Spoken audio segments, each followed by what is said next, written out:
Welcome back to United Taste of America. I'm Rick Jones, and welcome to the great state of Minnesota.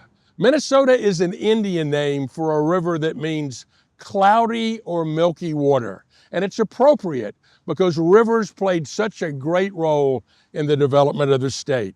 First came the French trappers, seeking furs and traveling down the rivers. Later came the loggers who floated their logs down to sawmills. And then came the flour mills. We're in Minneapolis, the site of St. Anthony's Falls, the only natural falls on the Mississippi River where they built the first flour mills. From this came great development. In 1858, because of politics, Minnesota became the 32nd state in the Union. The Union wanted another northern state, another free state to balance the southern states. And they allowed Minnesota to become a state, even though they had few people. But this opened the door for immigrants from all over the world, especially those coming from Scandinavia. First came the Finns, the Danes, and the Norwegians, and then the largest group of all, the Swedes. Minnesota is the home of many unique and iconic food dishes. From the Native Americans, we got walleye and wild rice. From the Italians, we got porchetta sandwiches and a hot dago, a sandwich of Italian sausage and marinara sauce.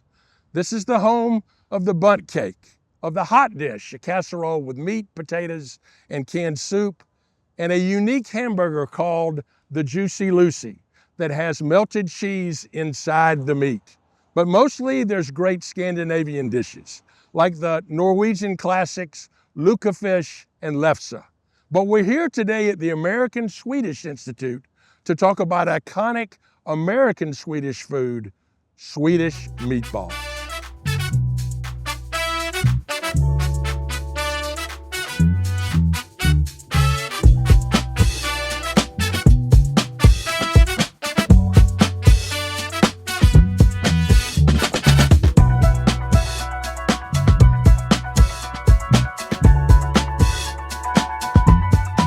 I'm here with Amalia Obermeyer-Smith, who's the executive chef at Fika, which is the restaurant of the American Swedish Institute. Thanks for having us today. Thank you for coming. So tell me about the American Swedish Institute in this building. So this building, we call it the castle or the mansion. And it was, the original building was a home that immigrants who came to the United States, I think they were from further south in Minnesota, and they had money from lumber and came and built this. And one of the greatest things I love about this building is they were ordering the fireplaces, that there are several in the building, and the catalog was black and white. So when they got them, they didn't realize that they were the colors. They had all these magnificent colors, and so now once they got delivered, they had to fit each room to the color and the design. So all of the different rooms are kind of a little different based off of the fireplace that's in there. And so it's interesting, usually it's the other way around. You have the room and you find the decor to match. In this case, the decor, the fireplaces were a color that led to the color scheme in the mansion. Yeah, I guess that's what happens with catalogs. Yeah, and he was of Swedish descent, correct? Yes. And ran the newspaper, the Swedish newspaper here. Yes. Okay. So the American Swedish Institute began in 1929, which makes it pretty old. Yes. So what was kind of the origins of it? So the original owners really wanted to have a place to celebrate their culture, their heritage, and make it a legacy for 100,000 years. They wanted to not only embrace their Swedish culture and heritage, but also the heritage and culture of all immigrants. And it's pretty beautiful. We still honor that today. We constantly are, we are called the American Swedish Institute, and people always ask me how I feel about working here because I'm not Swedish. But it is so much more than that. It's so many different cultures, bringing in different types of cuisines.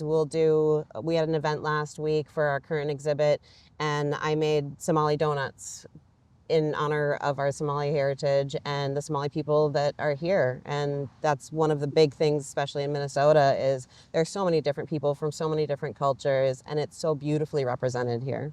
But obviously a huge Scandinavian culture. Yes. And Fika serves a lot of traditional Swedish food. Talk Yes. about some of the food there. So one of our signature dishes that we will always have on the menu is our Swedish meatballs. And it is similar to what you would find in Stockholm, but we do ours a little differently. We serve ours with a creamy mustard sauce instead of the traditional gravy that you might see at IKEA or like in Stockholm. A lot of the other dishes that we have, we call ourselves New Nordic, and so it encompasses not only Scandinavian culture, but also Iceland as well. And so we will take little bits and pieces from Iceland, from Finland, from, obviously all to different types of Sweden.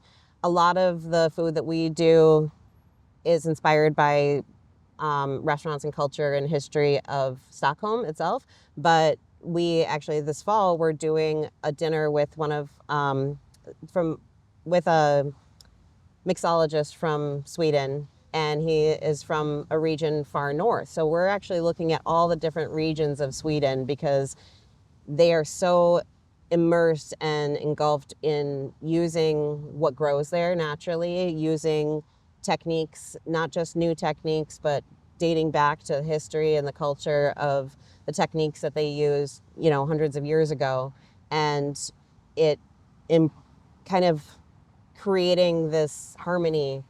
I'm not a big fan of using the word fusion, but they do a great job in harmonizing other cultures, specifically in Stockholm, but in all Nordic regions. Well, it's interesting, as we've traveled across America, that we are a fusion of all these cultures. I call it the American gumbo. And Yes. the fact that you're doing a modified kind of fusion of foods of Sweden, I think is pretty fascinating. Now, speaking of the meatballs, you told me earlier that there was an earlier restaurant here Yes. in the castle itself. Talk a little bit about that. So the original restaurant was run by volunteers, and they would, I'm sure they had more than just meatballs, probably soup and a couple sandwiches, but the volunteers would come in and roll meatballs for hours on end and serve it in a very small, very beautifully decorated room.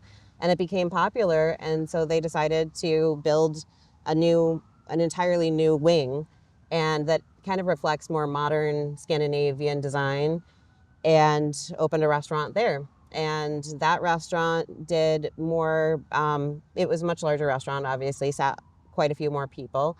And slowly but surely it grew, and now we are full service. It used to be counter service, and we had, sandwiches and smorgasar, which is an open-faced sandwich, and obviously the meatballs and such. And now we are full service, where we do lunch every day except Monday. And then we do dinner on Thursday nights for the free museum night. That's very cool. Well, listen, let's go to the kitchen and let you prepare some Swedish meatballs for us. Let's go. Thanks.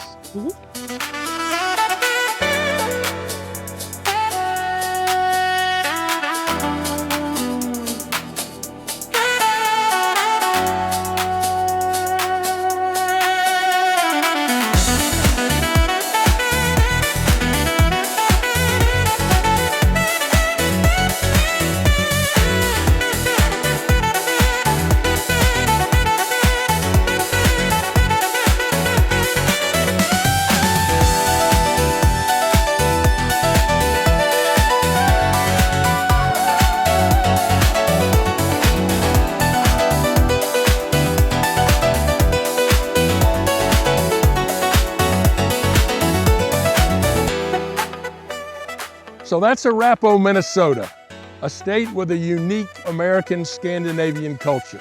We'll see you next time on United Taste of America.